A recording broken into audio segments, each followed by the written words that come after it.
everybody. It's Amazing Grace Sports Network. We got music for you. There we go. Oh yeah, you got to cut that. They might, the copyright thing.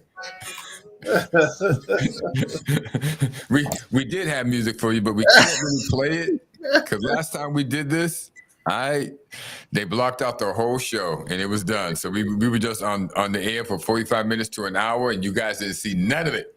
We don't have any rights to that music, all right? No rights. I tell you, wake up, everybody. No more sleeping in bed. Better wake up. There you go. A lot going on, man. A lot going on. There's a lot going on. There's not too much going on in the NBA. So we're going to talk a little bit about the Paul George, Stephen A thing. And as we're talking, I'm going to pull it up to see if I can get a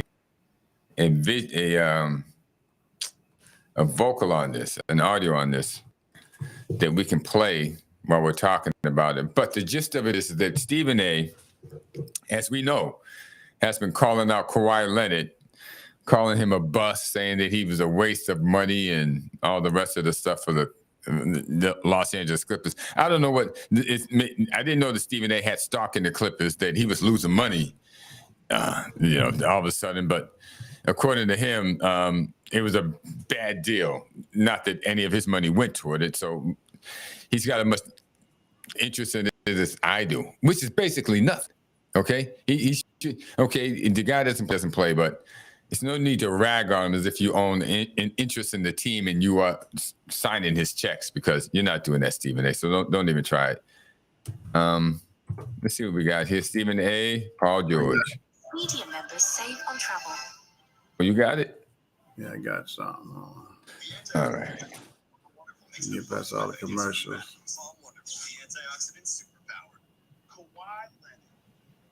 Should be on the list of one of the worst superstars this game has ever seen.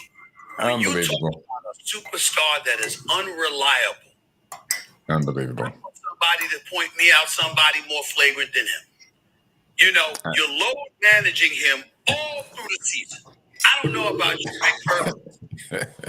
I'm genuinely sad. Okay, let's just stop it right there. Just stop it right there for the moment.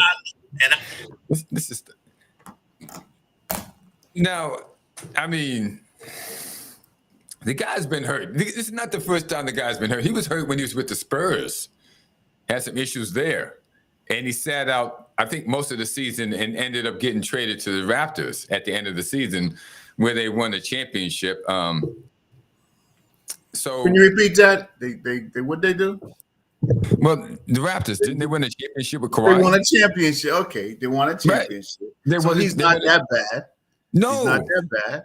Okay. No, when he's healthy and he can play, he plays. Yeah. Some guys never get a championship. Never. Some guys don't. Ask Charles Barkley and, a couple of other people. How about Ralph Sampson? Ralph Sampson. How about Ralph Sampson? Ralph Sampson, very good player. Good to great player. Didn't get a championship. So, I mean, the Raptors did darn good when he was healthy. And he has a tendency to be a little bit of injury prone, because I think he's heavily muscled under all that. I think he's a lot of muscle. And when you have muscles, you tend to pull things. He's not in his early 20s anymore, so maybe they're accumulating. But for Stephen A to just, what did he say? The worst in the history of the NBA? I'm just putting his name out there like, you're a bum. You're a bum. How can, really? Not cool, Steven. Not cool, man. Not cool. And then Paul George came on someone's podcast and defended Kawhi. Paul George had a horrific injury. A Gordon Hayward injury, or Gordon Hayward had a Paul George injury.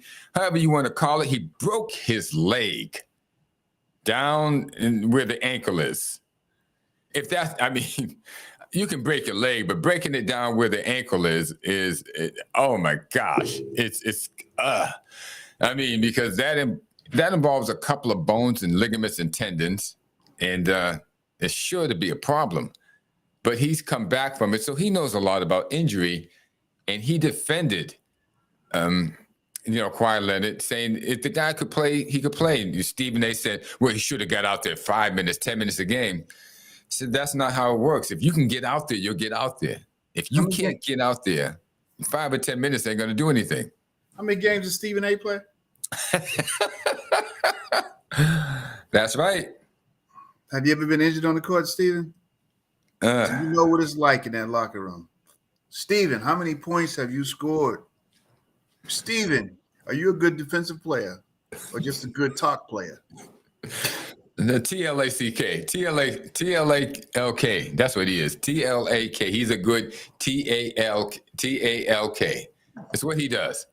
And that's good and everything, but to criticize this guy who's won a championship, carried the team. I mean, no Kawhi Leonard, no Toronto. He carried the team. Yeah. I don't know. Steve, I'm disappointed in you, man. Me too, Steve. I mean, we know you like sound bites. We know you want to be in the news, and part of the way is bashing people. Okay, but really, that's just a bad take. The guy, he's a stand-up guy. He's not a guy who gets in trouble, Kawhi Leonard. As a matter of fact, I don't even think we ever hear anything out of him. You ever heard anything out of Kawhi Leonard? Never. He's a quiet dude, does what he does, and that's just it. That's just it. Once he's off the court, it's like he's disappeared. Yeah, invincible. When he's on the court and when he was healthy, well, I mean, he is that guy. He is that guy that you got to have. And the Clippers went out and got him. Unfortunately, his health changed. As his age changed. Yeah, we can attest to that. Yeah, you're getting older. You're 30, I'm 40. We know how this works. We're not as young as we used to be. You can't run up those stairs like we used to do it. We can't jump around for as long a time as we used to. Our body seems to hurt a little bit more after working out. First thing in the morning, first thing at night, yeah. How's your back doing, by the way? How's your back hanging? Oh, it's hanging. Oh, my back. Actually, I'm feeling a little better lately. My sciatic's been killing me for weeks, but Steve, you doing anything? What's hurting you, Steve? That's your $10 million a year that you're underpaid. Yeah, what's hurting you, man? You're talking about you underpaid at $10 million a year, full of bluster. Any injuries playing chess, Steve? Yeah, any injuries? Brushing your teeth, combing your hair or something there. Feeling a little, tense in the back. Yeah, give me 5 minutes. Give me 5 minutes a game, buddy. Give us 5 minutes. Just give us 5 or 10 minutes a show, Steve. That's all we need. That's all we want from you. If you can't do that, then you ain't nothing, man. Okay, that's really it that happened in the NBA. That's it. That's more like gossip. And we here at the Amazing Grace Sports Network, we try not to concentrate on gossip because gossip can go round and round. We'll go to what Paul George said, and then from Paul George to what Kawhi Leonard said, and what his grandmother said. We're not going to go into that. We just thought it was kind of inappropriate for Steve to just trounce on Kawhi when he's down from his injury. So we brought that up. Kawhi's not going to say anything about it. He's not going to say anything about it. Because we know that. So we're going to move on too. That being said, we had a fight this weekend with Errol Spence and Mr. Crawford there, Terrence Crawford. And me and Mr. James, we both picked Crawford to win. But we didn't think it was going to be like it was. Actually, I did think he was going to stop him. I thought Crawford would stop Spence. But Mr. James, he was really surprised. As a matter of fact, he can say it better than me. He's becoming more eloquent by the day and by the week. So I'm going to let Mr. James tell you what he saw during the fight. Now you are. I'm not kidding. Your vocabulary is increasing. Your knowledge of how to put words together and get attention, make people listen to you. It's getting better. Matter of fact, you're looking better. You're even looking better now. Oh my God, this guy. That's my guy right there. Terrence Crawford, Errol Smith. Terrence Crawford now 40-0. 40-0 as of Saturday night. Errol Smith, as of Saturday, 28-1. You might want to say Errol. You might want to say Errol Spence. Errol Spence. What I call him? Errol Spence. Son Smith. Oh, Errol Smith. My bad, Errol. My bad. Good That's fighter. okay. Good fighter. Yeah. Stand-up guy. However, I cannot negate that he's not the same fighter that he used to be prior to his car accident. I think so too. I cannot negate that because some points were brought up on how red his face got early on in the fight, which could have been trauma going on in his body. Mm-hmm. So he stood as long as he could. He went down 3-4 times. Yeah. But he got back up because he was determined not to get knocked out. Terrence stuck with his game plan. He kept that jab going, and he responded to whatever Errol had to throw at him. So He's a great counterpuncher. He's definitely a great counterpuncher. Errol threw his left, right. He topped him up with that hook. They told him to turn that doggone jab into a hook. He turned that jab into a hook. Errol, on the other hand, his corner was telling him to stay from being center mass. So don't give him a direct shot. You got to hit him from the side. You got to play him from the side.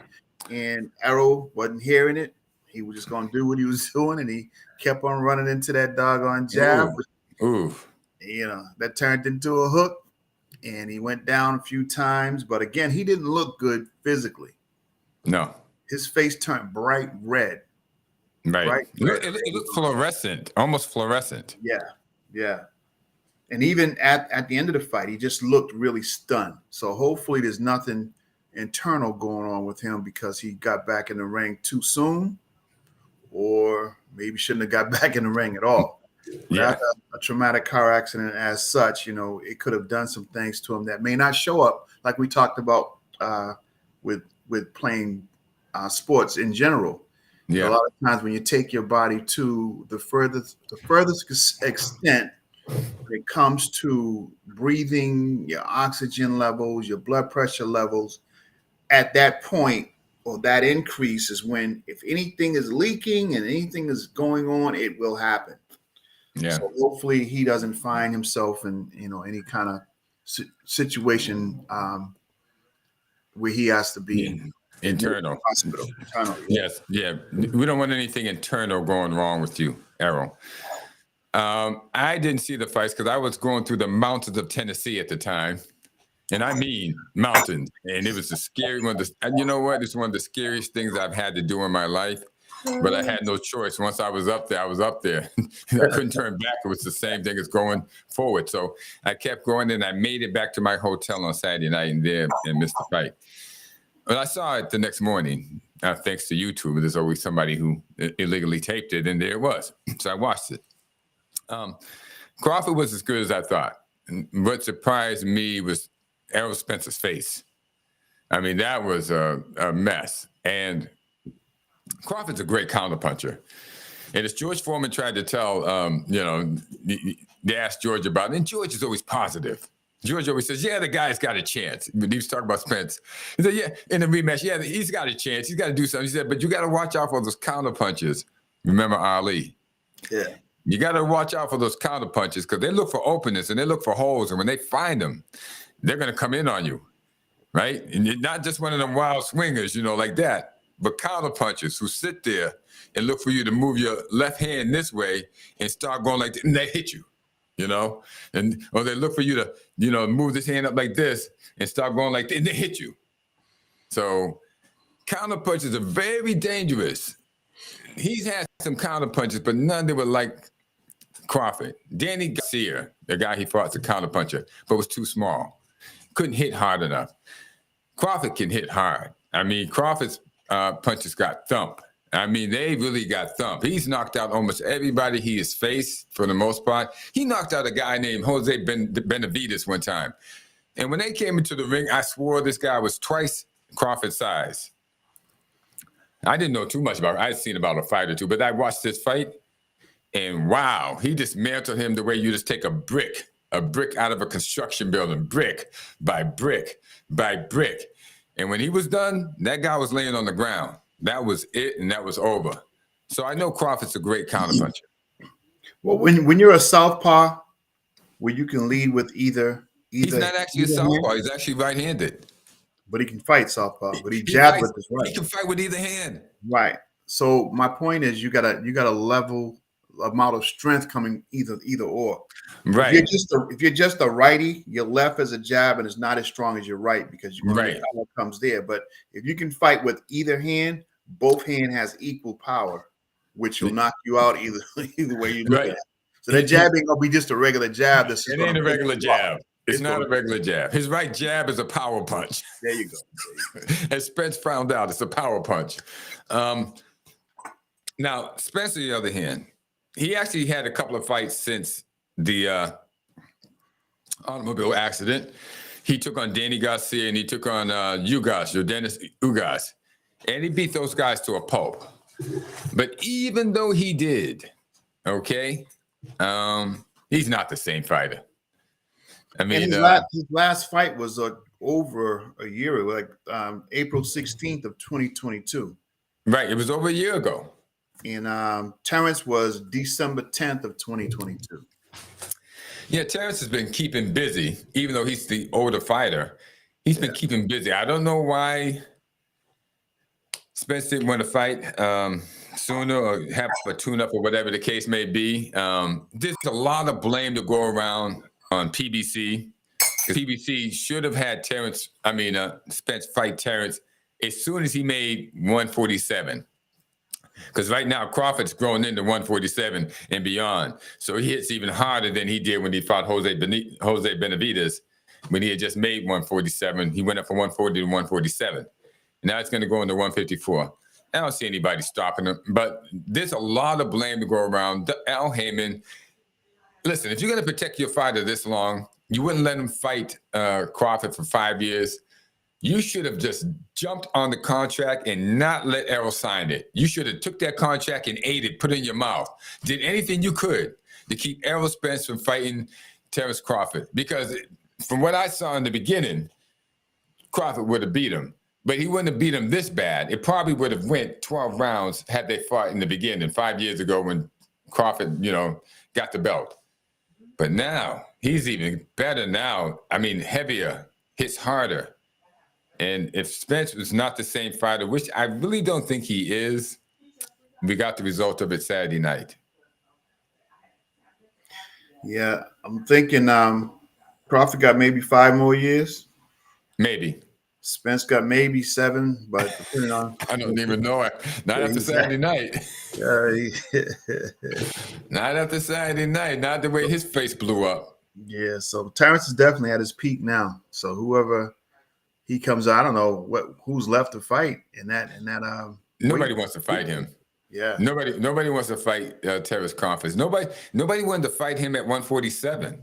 And Spencer's avoid. He had to get whoever wouldn't fight Spence. Then said, okay, listen, we want a title shot. We gotta go at Crawford. But Spence was their first choice. Nobody wants to fight this guy. This is a counterpuncher who is, precise, can hit you with either hand, and as we see, it's with power. Precise and a lot of patience. Now the question comes, a lot of people are saying, well, Floyd is better. And I'm going to tell you, I'm not so sure. Floyd Mayweather. Ooh. Floyd's going to dance so much, man. He makes the fight boring, man. I don't think Floyd's going to get away. I don't think Floyd would get away from Crawford. I don't know. Because Crawford's a finisher. But you got to get him to stand still. So sometimes, because he is a precise hitter and he's throwing those precise jabs, Floyd's not going to stand long enough for that. No. Floyd's not going to stand there long enough. Floyd's going to go backwards. But the problem with this is that Crawford ain't a nice guy. Yeah. He's got it. As you see what he did with Spence, he don't mind, doing whatever it takes to get you. Yeah. So when Floyd tries that back and puts his shoulder up, and most fighters stop, that ain't going to stop Crawford from trying to knock his head off or hitting him in the stomach or hitting him in the side. Yeah, he's that type of guy. That's kidney shots there. If you can close down on the ring for a runner, then you'll be able to accomplish your mission. But Right. just the fact that he likes to run a lot. He's not going to. He's not hitter. He likes to run a lot, but I'm not too sure about, this Crawford guy is a different guy. Yeah. He's a different guy. That's what I've been saying for the last 10 years that I've been watching him. He's a different guy. And I don't think anybody wants to be in the ring with Terrence Crawford, because he will go get you, whether you're a runner or whether you're a straight ahead guy, and he can get you. Now, speaking of George Foreman, I was on a forum and they were saying George Foreman, he can't give advice, he can't do this, he can't. How did he do against Ali? Well, okay, he lost to Ali. George Foreman was like the Terrence Crawford of the heavyweights, only worse because he was. Nobody gave Ali. People forget this. Nobody gave Ali a chance to win that fight. No one. Not Howard Cosell, not even his best friend Howard Cosell, who he brought into the game. They all thought that he was going to get knocked out, not just knocked up, but knocked out. Because that's how George Foreman did people back in those days. He wasn't joking. He wasn't playing. And he came out there to get Ali, but Ali was tricking him. And Ali's a counterpuncher, too. Mm-hmm. Well, Foreman and Frazier were very good fighters. Yeah. You can't take nothing away from them as far as their skills and what. But again, who has the best plan? Who has the best plan? So a dream with no plan is a plan that, don't work. A plan with no dream. Basically.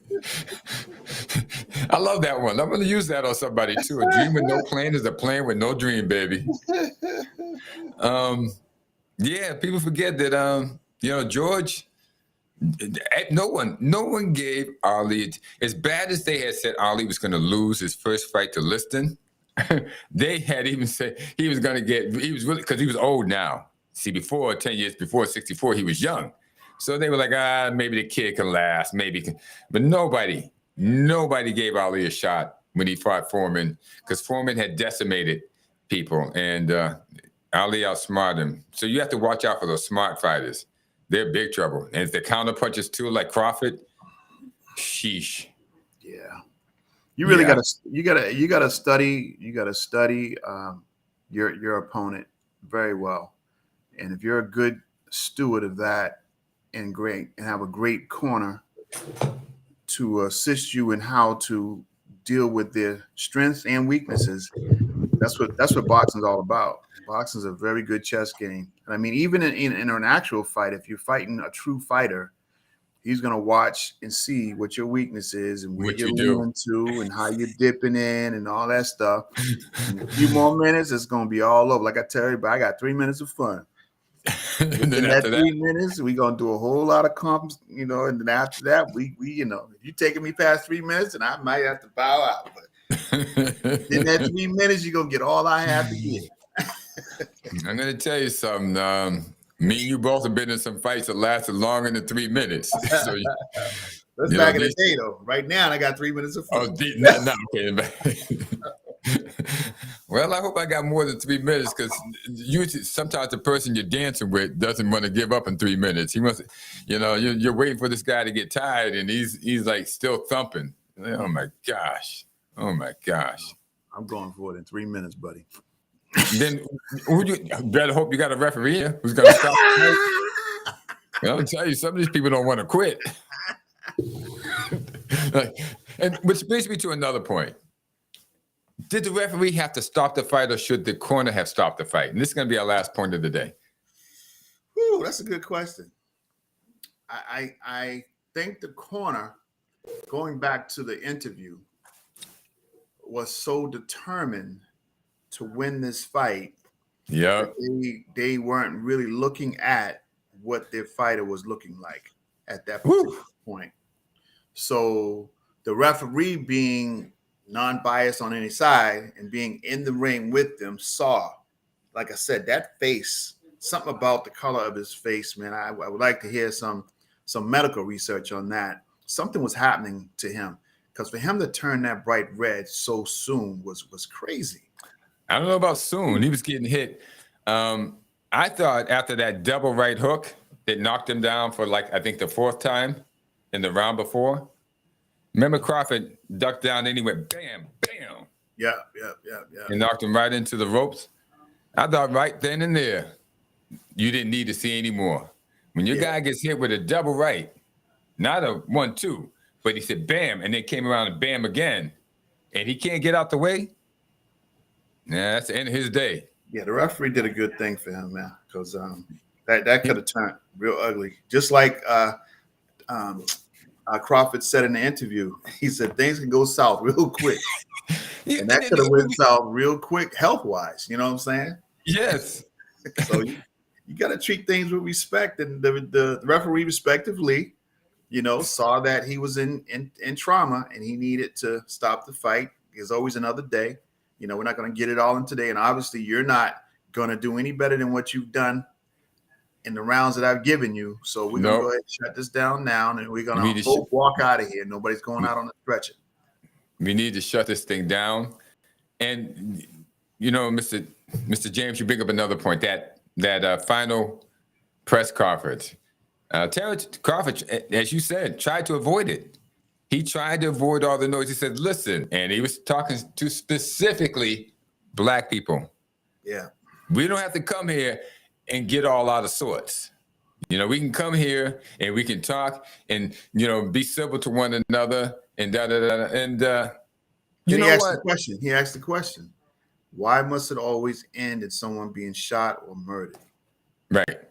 He sold me on that. I said, okay, that's my guy. That's my guy. And but there were people, if Spencer just got out of hand, and if I go back to it, just like Spencer's corner should have stopped the fight a round or two before the referee did, they should have stopped that heckling. Yeah. That's their crowd. They should have stepped up and said, hey, shut up back there. Yeah. Let's keep this on this level. Let's keep this on this level of civility. Yes, that's right. Civility. Let's keep it on the level of civility and love. Now, I know you're saying it's a boxing match and whatever, and love. That's cool. All right. You're not going to love the person you're fighting, obviously. But let's keep it on a civil discourse of love for the person, just that maybe love for yourself, that you're not going to go out there and act like a fool. How about that? Well, it's a sport, but you see this now happening in the younger generations where parents are beating up the referees and getting kicked out of the games. And, we've gotten past going to watch a good sport or good competition to my team has to win. And if they don't, somebody has to go down. You know what I'm saying? Yeah. It's terrible. And that's in our youth sport. And we got to stop that. We have to stop that, ladies and gentlemen. We have to show it. We have to show it on the adult level that we don't act that way. Yeah, we give a good cheer, we make a good noise, but to the end of the day, may the best team win. Person win. Yeah. And that's just it. And after that, we move on. That's what we want. Okay. That's just like the straight up street fight. I mean, it's no longer that anymore. We're now getting mad at someone. They stepped on my foot. They disrespected me. They did this, that, and the other. I'm going to go take them out, but I'm not going to go fight them. Oh, no. I'm going to go shoot them. And I'm going to go shoot them. And now my life ends because I go to jail or I get killed also. And their life ends because they go to the grave. And now their family's disrupted. My family's disrupted. I mean, what's the win? There's no win there. There's no win. There's no win, guys. And that's not excusing Crawford when he got a little bit ill at the end and started going crazy. I wish he could have avoided that because that's something else we have to avoid. So there's blame on both parties. But listen, guys, what we're trying to say. Now, I sent Mr. James a video today of a woman doing a booty shake in front of a 6-month-old. Wow. Yeah, are we serious? We got to stop this. Okay. And yes, I'm talking to Black people. We have to stop this. We have to have better expectations of ourselves. And believe me, I'm not telling you like I'm holier than thou. I made enough mistakes to cover the world. I'm telling you, shoot for something better. Shoot for something better. Shoot for a better version of you. Somehow, some way. And I don't mean that in a vulgar way. And I don't mean that in a gangster way. Shoot for a better, holier version of you, if you can. It's going to work in your favor. I listened to something that Denzel said. He said, yeah, set a goal for yourself every day. Yeah. Every day, every week, every month. If it's just to treat someone better, to not cut somebody out, you know what I'm saying? It could be a simple goal. It can be an intense goal. It could be a financial goal. And I for one have to do better at that myself. You know what I'm saying? Because a lot of things that I've started and didn't finish, or me too. planned to do and never made the time to do. Time is precious. Time is precious. And we spend a lot of time into this phone that could get you caught up watching these things, and you're pretty much supporting it when you're watching it. And it's just foolishness. When there's so much foolishness out there, man, it can get you totally all bundled up, man. So, I mean, life is so important. And when we have children and then we have children watching us, we have to try to keep on with that example. Because, I mean, they may not tell you now, but they'll tell you about it when they become a teenager or a young man and they grow up. They're going to talk about all those old days of things you used to do and how you did and what it made them feel like. And to hear positive things from your kids as they're talking as an older young man or young lady, it feels good. To hear the negative things, all you got to do is apologize. But let's try to admire more than apologize, because we made some better decisions. Yeah. So that's our gift to you for today. So I think the word of the day is forgiveness. Forgiveness, everybody, and civility. Words of the day, civility and forgiveness. And let's try that in the Black community. Don't let these people tell you you can go willy-nilly and it's going to work out right. We see that it's not working. Not in Anchorage, not in Boston, not in Chicago, not in Detroit, not in Erie, Pennsylvania, not in Frankfurt, Virginia. Yeah, there is a town called Frankfurt. I'm just going A, B, C, D, E, F, G. Listen, guys, let's get better. Let's do this. And with that, that's the Major Great Sports Network talking about Paul George, Stephen A., and Errol Spence and Terrence Crawford. But I wish the best for those guys, man, and hopefully Spence will not fight again. Well, I don't know. Reevaluate. Let's say reevaluate. Maybe kind of get looked over from head to toe and make sure he don't have anything health-wise going on that may come up. He got thrown out of a car. He was thrown out of that car, that Ferrari, at over 100 miles an hour. Yeah, he had 2 detached retinas. And that too. Yeah. So, I mean, you want your eyes, man. You want to be able to see, bro. I mean, come on. Yeah, brother. Some things are so dear to us, but we don't know it until we don't have it anymore. Errol, you can start a podcast with us. Yeah. Come on, bro. You don't have to get hit anymore. Let's do this. All right. And you can talk to us old guys, and we'll tell you how to do this thing right, because you're married with kids, and we're going to tell you how to do this right. Okay? And you'll be married for the rest of your life. And you know what the alternative is. Hey, wife, what equals a wife? Wife, life. Rather you with her or not, she's a part of you. She's a part of you, yeah. Well, on that note, we'll just let it go. Yeah.